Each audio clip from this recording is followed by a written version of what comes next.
I love finding Indian head pennies. That's the only infill that's been found on this site. I got a screamer in this hole right here.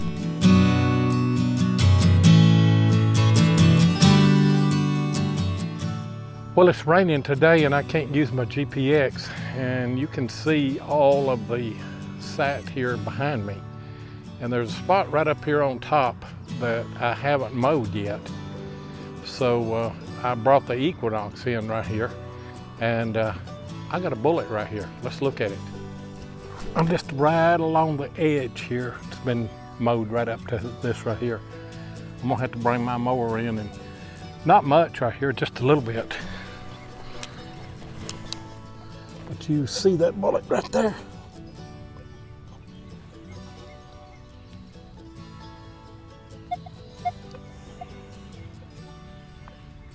That's an infield. Sure do believe it, that's an infield right there. That's the only infield that's been found on this site. What a great find. And I got another variety of a bullet. It's a 44, it's not a Colt. That could be a Henry, I don't know.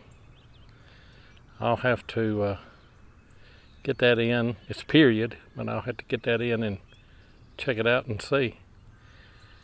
It's right next to, Ron, you dug that last Cosmopolitan right there. You see all the camp right here behind me.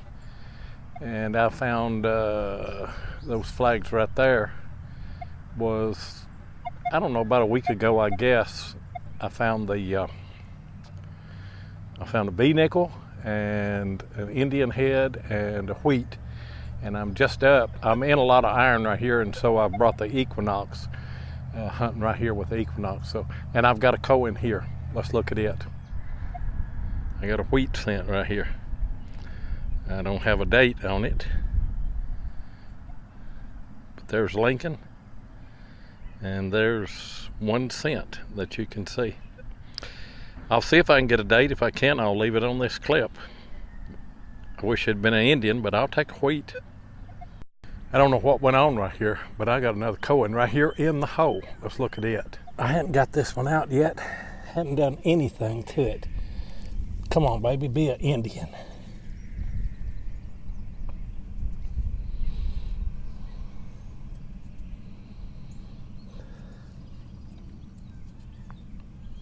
And it is an Indian. You see the Indian right there? Let me get it cleaned up a little bit and we'll look at it again. The back of it's pretty toasty, but you can see the front good there. 1907 Indian head. And the back is just about wiped out. That's a great find right there. I love finding Indian head pennies. Ain't that a pretty mow job back there behind me? I mowed every bit of this morning.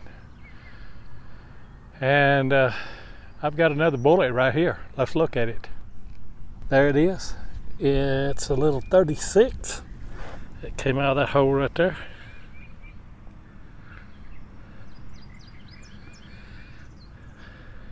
Colt 36, called the Navy because of the 36 caliber. A 44 was called Army. I don't know why. I got another nice 36.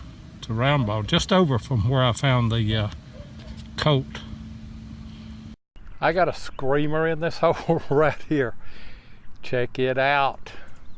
I'm using my 12 by 15 coil, just as stable as it can be.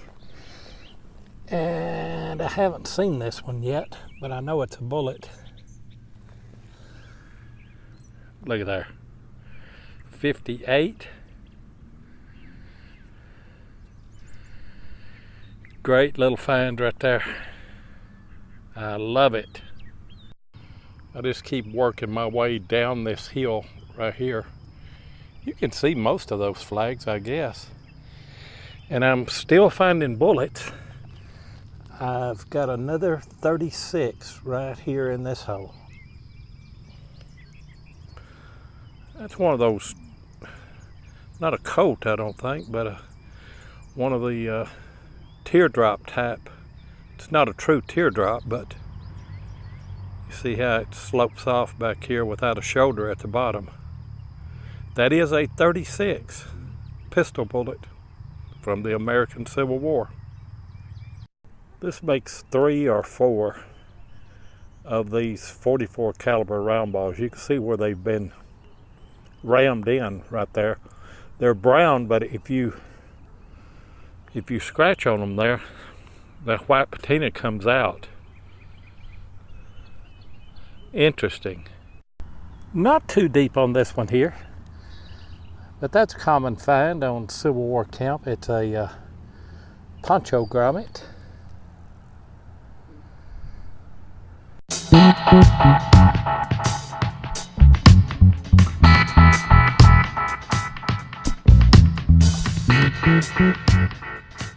One of the most extraordinary innovations at the time of the Civil War was the production of rubber blankets and ponchos. These items were essential to keeping soldiers dry during rainy conditions. Rubber was first known to the Europeans in 1735 and was soon sought and used in waterproofing. Experimentation with rubber began in the early 19th century, but little commercial success occurred because rubber became stiff and brittle at temperatures below freezing. At higher temperatures, it became sticky and melted. These problems were solved when the vulcanization process was perfected in 1839. Charles Goodyear found that if rubber were mixed with sulfur and heated to between 250 and 280 degrees Fahrenheit, a new compound was formed. This new form of rubber withstood temperature extremes and was resistant to oils. Hardly any rubber clothing was manufactured in the United States before the Civil War. Although the Quartermaster Department did not intend to supply troops with rubber blankets at the beginning of the war, by November 1861, the Secretary of War, Edwin Stanton, ordered all soldiers to be issued waterproof blankets. The change was made because some states issued their troops rubber blankets and other units began to request them. Mounted troops received waterproof ponchos, which were little more than rubber blankets slit in the center for the wearer's head. The Union India Rubber Company received exclusive rights to manufacture rubber clothing as early as 1853.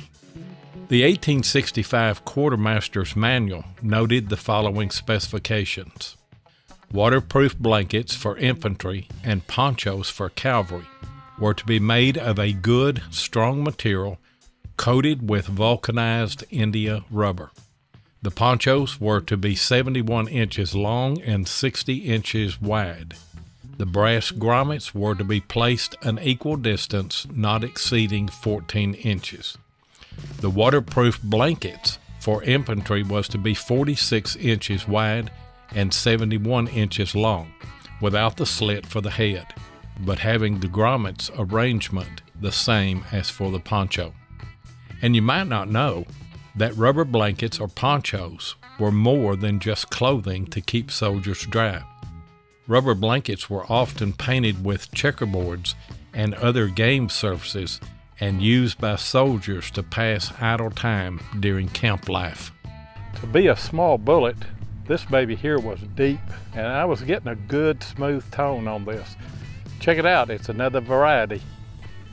Came out of that hole right there, which is probably about close to 12 inches deep, and it's another 36, but it's a variety that I haven't found here.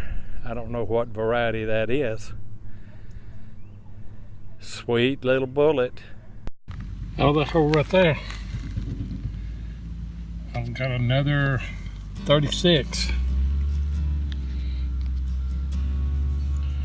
Round ball looks like it's been fired too.